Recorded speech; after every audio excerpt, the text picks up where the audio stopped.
My dad chose my sister, funded her future, sacrificed mine, and for years, I believed I deserved it. It took me a long time to realize that I wasn't born broken, I was just treated like I was. When I was 5, I begged my mom to take me to the amusement park. She smiled, said yes, and we never made it. A truck ran a red light.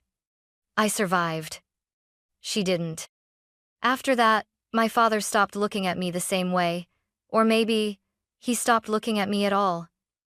My older sister, Elise, 3 years ahead of me, graceful, brilliant, became the center of his world. Me? I was just the accident that took everything away. He never said it out loud, but every decision, every silence, every celebration Elise got and I didn't tit all told the same story. And it all came to a head the day he called a family meeting and erased my future right in front of me. I was 5 years old when I asked for something small and lost something irreplaceable. It was a Saturday morning. I remember the smell of pancakes, the sun streaming through the kitchen blinds, and my mom humming as she cleaned up. I had just watched a cartoon with kids riding bumper cars, and I wanted that too. I tugged on her shirt and asked, "Can we go to the fun park today? Just us?" She smiled, warm, tired but always kind. "Okay, sweetheart, just you and me." Elise, my older sister, was upstairs finishing a school project. She waved us off with her usual elegance, always a little too grown up for her age. We never made it.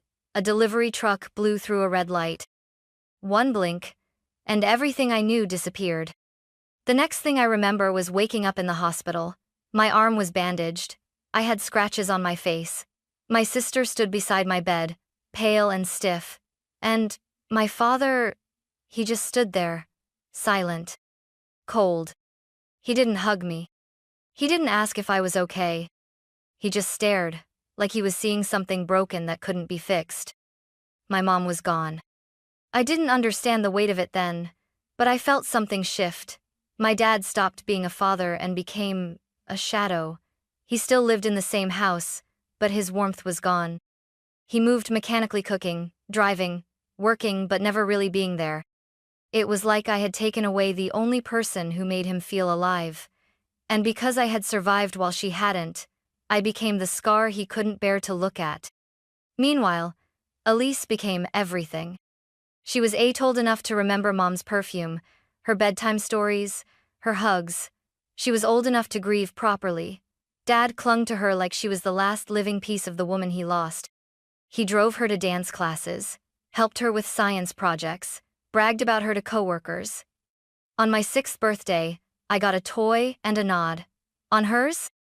She got a party with 20 kids, a magician, and a photo album titled, "Elise, Our Shining Star." Even then, I started shrinking, quieting, folding myself into corners so I wouldn't upset him further. I began to wonder if love was something you had to earn and if I had already failed. But I didn't know then just how much worse it would get. Not until the day he gathered us around the living room for a family decision. A decision where only one daughter would matter. By the time I turned 11, the imbalance in our home wasn't just emotional, it was institutional. Elise had become a polished, near-mythical figure in our family. She won spelling bees, performed in recitals, and always smiled at the right times. Teachers loved her. Neighbors admired her. Dad beamed with pride at every parent-teacher conference she had. Me? I was there too. I always was. Sitting quietly next to him, my report cards folded in my lap like secrets. He never asked to see them. I don't even think he knew I liked art, or that I was writing stories in spiral notebooks hoping he'd notice. He never did. When Elise got a B in math, Dad reassured her, "You're still brilliant, sweetheart." When I got an A, he blinked and asked if I'd thank the teacher for being generous. It was like my success belonged to luck, while Elise's belonged to destiny. She wasn't mean. That was the hardest part. Elise wasn't cruel, just indifferent. She didn't see the gap between us because, for her, it wasn't a gap. It was normal. She offered polite smiles when I spoke, and sometimes complimented my drawings, but I always felt like an outsider in my own home. A ghost, living in the glow of someone else's spotlight. And Dad? He didn't even hide it. The summer Elise turned 16, he threw her a garden party with lanterns and string lights. I helped set it up. I ironed the tablecloths and tied ribbons on the chairs.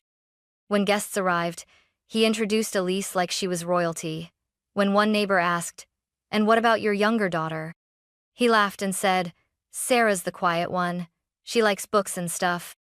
That was it. That was all I got. Every small win I had a very poem read aloud in class. Every local art contest I celebrated in silence. Alone. No fridge magnets with my name. No congratulations. Just quiet dinners where Dad asked Elise how rehearsals went and told me to pass the salt. Still, I kept hoping. I thought maybe if I worked hard enough, he'd eventually see me. Maybe I just hadn't earned his attention yet. Then came the day he scheduled a family meeting. He said it was about the future. For one brief second, I thought maybe, just maybe, he'd ask what I wanted. Maybe he'd finally treat us as equals. But I should have known better.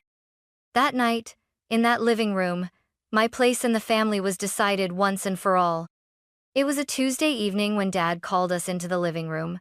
His voice had that serious edge, the kind that made me sit up straighter and Elise roll her eyes like it was another one of his dramatic moods. But he was pacing when we walked in, which meant he had something big to say. We sat on the couch. Elise crossed her legs and glanced at her phone. I held mine in my lap, unread notifications lighting up like I was waiting for someone to rescue me. "I've been thinking a lot about next steps," Dad began. "Elise, with your final year of high school coming up, it's time to plan ahead."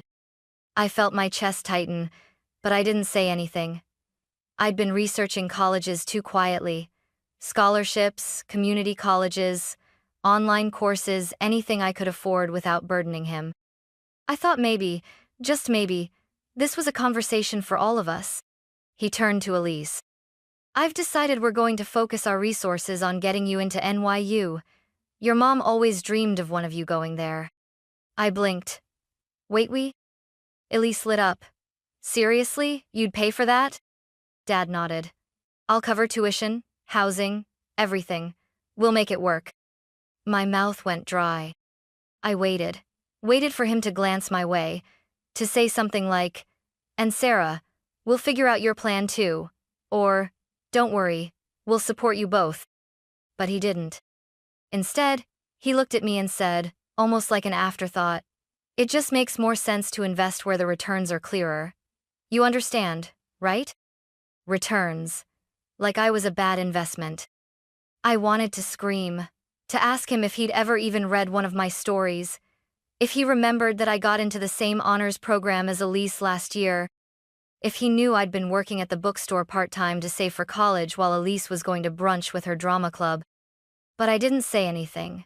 I just nodded. Because that's what I'd been trained to do: accept, absorb, disappear. The meeting ended with Elise already scrolling through dorm layouts and NYU housing guides. Dad was on his laptop, looking at loan options. I walked out of the room without a word. In the hallway, I heard Elise say, "Thanks, Dad. I won't let you down." And then his voice, "I know you won't. You've always made me proud." Those words, "you've always made me proud," stuck in my chest like glass. He had never said them to me. Not once. And that's when something snapped. For the first time in my life, I realized I couldn't live in a house that only had space for one daughter's dreams. That night, I didn't sleep. I stared at the ceiling in the dark, the same ceiling I'd stared at for years, and I realized I'd outgrown this house a long time ago. It just took me until now to admit it.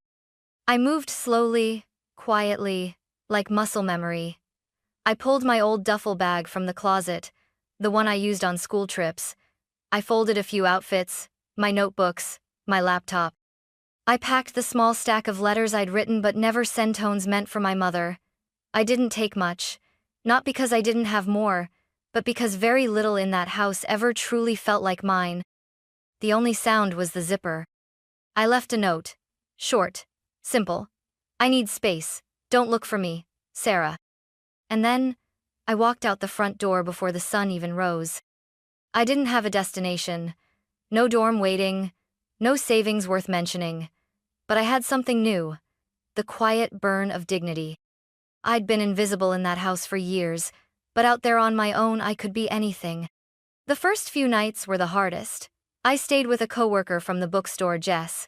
She had a futon and a kind heart, and she didn't ask many questions. She just handed me a cup of instant coffee and said, "Stay as long as you need." I only stayed a week. I didn't want to be someone's burden. Not again. I found a room to rent above a laundromat. The floor creaked, and the faucet hissed, but it was mine. I worked more shifts daytime at the bookstore, evenings at a local diner, weekends helping a friend's aunt clean office buildings. My feet ached constantly. My sleep was shallow. But every paycheck, every meal I bought with my own tips, felt like a rebellion. Dad didn't call. Elise didn't text. Not even a, "Where are you?" I'd left quietly, but part of me had hoped someone would notice. They didn't. And maybe that hurt more than I expected. But it also told me what I needed to know. I wasn't running away. I was walking toward a life where I didn't have to beg to be seen. Some nights, I missed Hermie Mom. I'd talk to her in whispers, staring at the ceiling of my tiny rented room, asking what she would have done. Would she have told me to go back? Or would she have helped me pack? I like to believe she'd be proud I left. The months that followed were hard, but they were mine. I learned how to live with less. I budgeted groceries down to the last can of beans, rotated between 3 work uniforms, and learned to make a single dollar stretch across 2 meals. I stopped expecting rest or comfort. But I also stopped waiting for approval. At the bookstore, I got promoted to floor manager after 6 months. It didn't come with much more pay, but it came with something I hadn't felt in years: respect. Jess, the same coworker who gave me a futon and coffee when I left home, clapped for me when the owner handed me the keys. I wanted to cry, but I didn't. I just smiled. I was used to holding everything in. I enrolled in night classes at the local community college. English literature and creative writing. Nothing flashy, but it felt like oxygen. After years of hiding my words, I was finally giving them space to breathe. My essays got noticed. My professor pulled me aside after one submission and said, "You write like someone who's lived through too much." I didn't correct her. She wasn't wrong. On weekends, I started attending a writer's group at a tiny coffee shop downtown.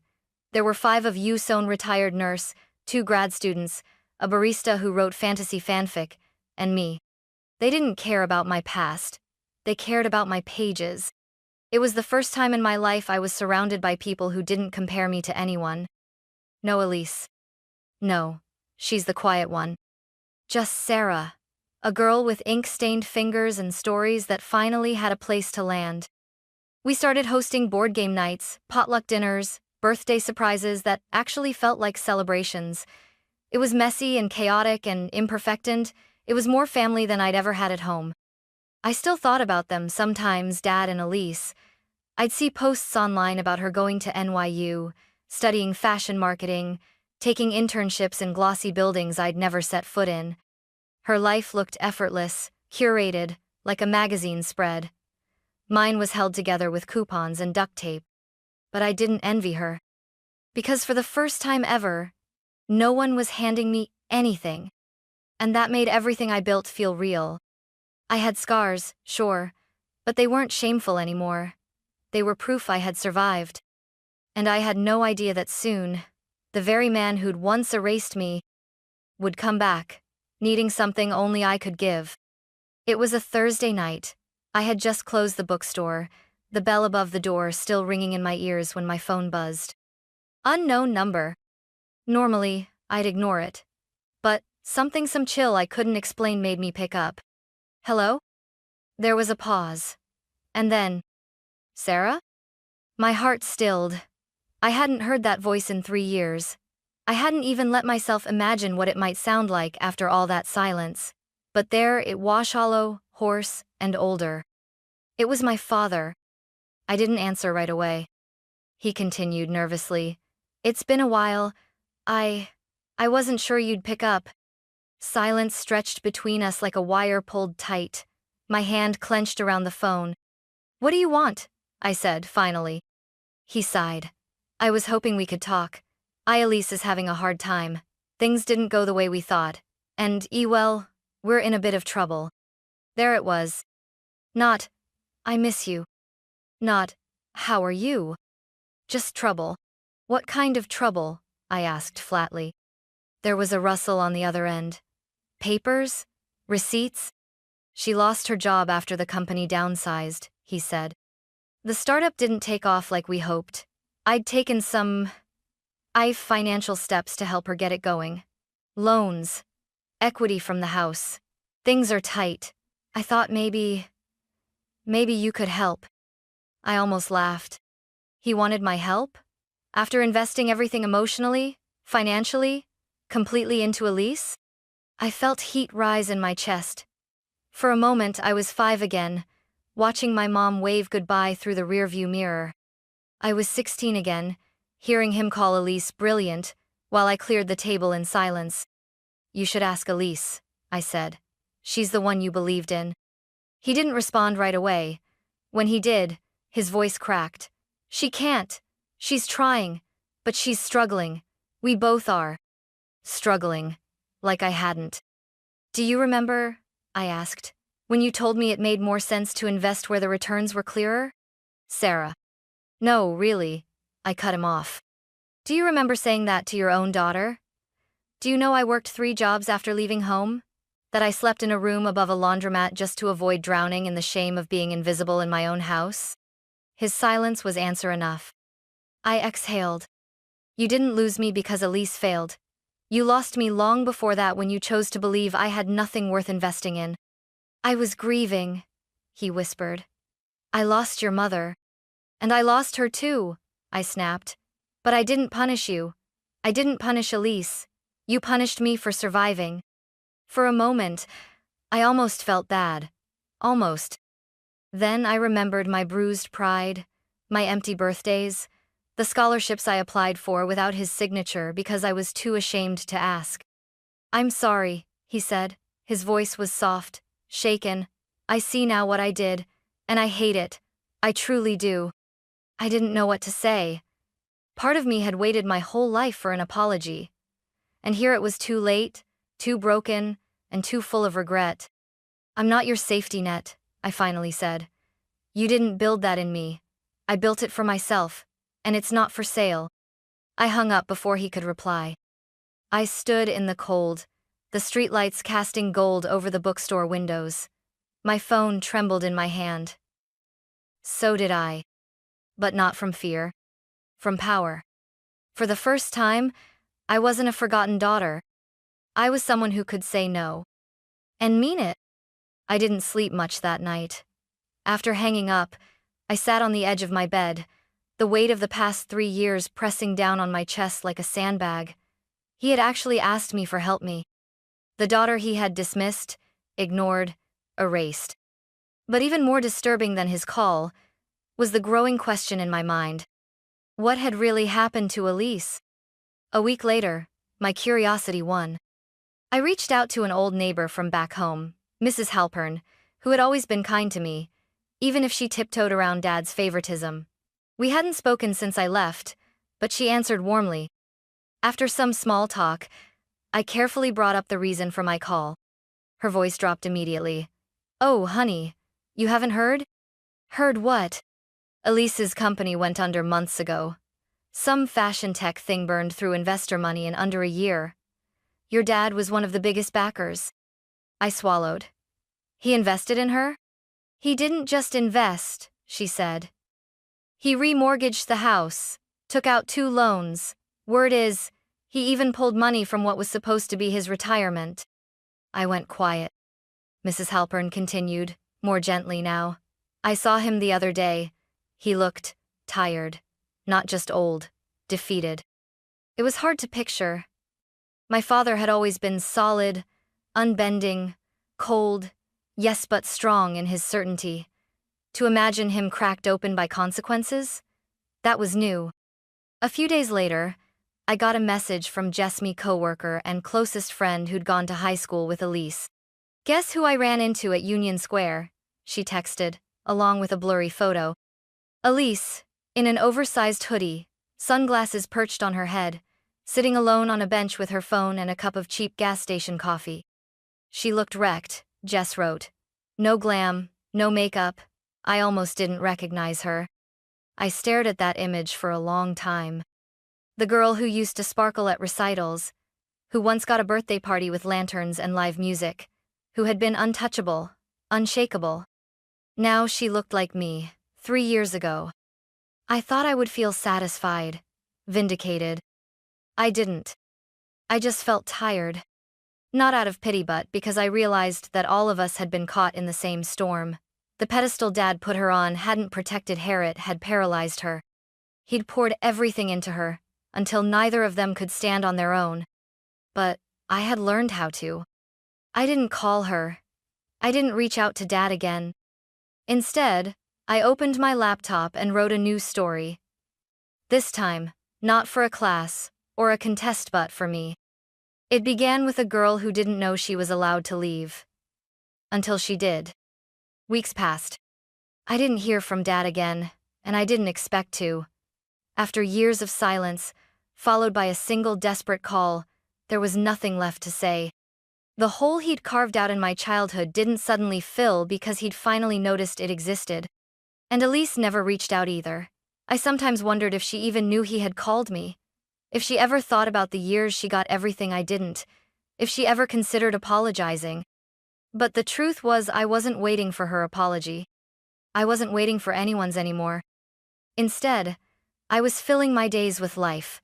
I finished another semester of night classes, aced both. At the bookstore, I was offered a part-time role running events, like book clubs and author nights.